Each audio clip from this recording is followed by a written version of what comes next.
Hello बच्चों, let's see this question. Which of the following satisfies the greater compressibility of real gas? हमारे पास यहाँ पर चार अलग अलग कंडीशंस दिए हुए हैं बच्चों, और ये पूछा जा रहा है कि इनमें से कौन greater compressibility of real gas को सेटिस्फाई कर रहा है. तो चलिए इस क्वेश्चन को सॉल्व करते हैं. और सबसे पहले तो ये देखते हैं कि इस क्वेश्चन को सॉल्व करने के लिए हमारे पास कौन से की कॉन्सेप्ट की जानकारी होनी चाहिए.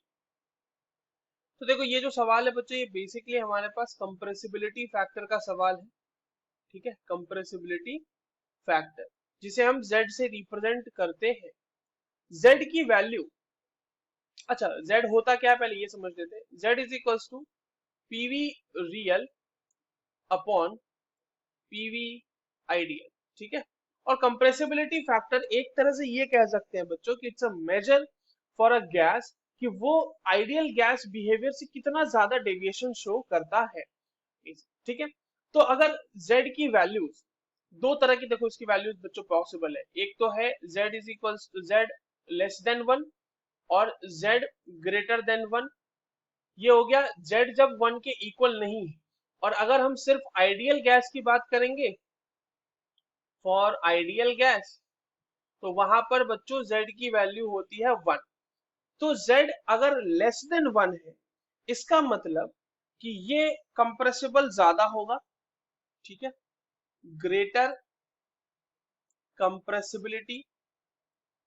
और अगर z ग्रेटर देन 1 है तो इसका होगा लेस कंप्रेसिबिलिटी. राइट, अब आपके पास जो ऑप्शन है बच्चों, पहला ऑप्शन, उसको देखें. ग्रेटर कंप्रेसिबिलिटी को सेटिस्फाई करना चाहिए. पहला ऑप्शन कह रहा है कि हमारा z लेस देन 1, ये तो होगा, बिल्कुल होगा. दूसरी बात, हमारा दूसरा ऑप्शन क्या कह रहा है कि एट दी हायर प्रेशर. अब एक चीज समझना बच्चों, जब हम यहाँ पर इस तरह से ग्राफ प्लॉट करते हैं कंप्रेसिबिलिटी फैक्टर के लिए, ठीक है, तो ये आपके पास z हो गया, ये z इज इक्वल टू 1 के लिए हो गया, यहाँ पर प्रेशर हो गया. तो देखिए, जैसे ही आप प्रेशर बढ़ाते हैं, जैसे किसी भी गैस के लिए कर ले, तो रियल गैसेस इस तरह का बिहेवियर शो करते हैं, जहां पे वो थोड़ा सा डेविएट होते हुए वापस फिर से इस तरीके से, और कुछ गैस ऐसा भी डेविएशन शो करते हैं. अब आप एक चीज देखो कि हाइयर प्रेशर पे आप हमेशा देख पा रहे हैं कि z की वैल्यू जो है वो किसी भी गैस के लिए ग्रेटर देन 1 है. और अगर ग्रेटर देन 1 है तो वहां पर कंप्रेसिबिलिटी कम होगी. तो हाइयर प्रेशर तो इसका सही नहीं होगा, ग्रेटर कंप्रेसिबिलिटी. अगला क्या है, third, above Boyle's temperature. Now see, Boyle's temperature एक ऐसा टेम्परेचर है जहां पर एक रेंज ऑफ प्रेशर के लिए रियल गैसेस जो होते हैं वो आइडियल बिहेवियर शो करते हैं. अगर ये जो मैंने ग्राफ ड्रॉ किया, इसमें अगर आप देखना चाहें तो ये कहीं पर बॉइल्स टेम्परेचर का रेंज है.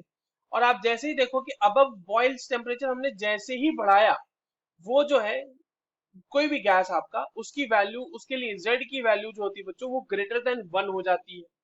तो अगेन ग्रेटर देन 1 अगर हो गया तो लेस कंप्रेसिबिलिटी. फोर्थ ऑप्शन क्या कर रहा है कि lesser value of a but higher value of b. अगर आप ऐसा करते हैं जहां पे a की वैल्यू बहुत कम है और b की वैल्यू बहुत ज्यादा, देखिए उसके केस में क्या होता है, z की वैल्यू के लिए अगर हम वैंडरवाल्स इक्वेशन लिख लें फॉर 1 मोल ऑफ गैस, तो ये हो जाता है p plus a v square into v minus B is equal to R T. ठीक है बच्चों, और अगर a हमारा बहुत छोटा है, a is very very small, ठीक है, a is very very small, और b की वैल्यू कंसिडरेबल है, तो वहां पर a बाई वी स्क्वायर को क्या करेंगे, नेग्लेक्ट कर देंगे.